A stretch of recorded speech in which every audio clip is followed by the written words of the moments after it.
எம்ஜிஆர் மறைந்த இவ்வளவு நாளுக்கு பிறகும் அவரை பத்தி எல்லாரும் பேசிட்டு இருக்கிறதுக்கு காரணம் என்னன்னு தெரியுமா? வாங்க பார்க்கலாம். ஒரு நாள் எம்ஜிஆர் தலைமைச் செயலகத்துக்கு போயிட்டு இருக்காரு.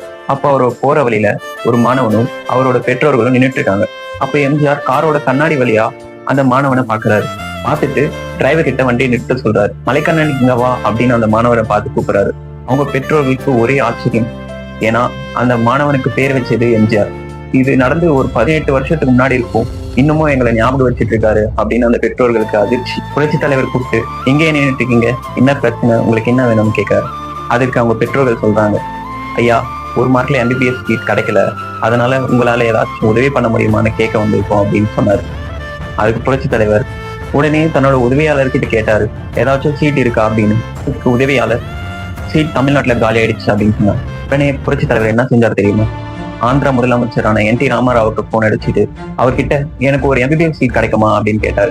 அதுக்கு NT ராமாராவ், அண்ணா இதற்கு போய் எனக்கு போன் பண்ணணுமா, நீங்க ஒரு வார்த்தை சொல்லி இருந்தா நானே சீட் கொடுத்துருப்பேனே, இப்பயே அவங்கள வர சொல்லுங்க அப்படின்னு சொன்னாரு. தன்னை நம்பி வந்தவருக்கு உதவி செய்யணும்ன்ற அந்த எண்ணத்திற்காக தான் புரட்சி தலைவர் இன்றும் போற்றப்படுகிறார்.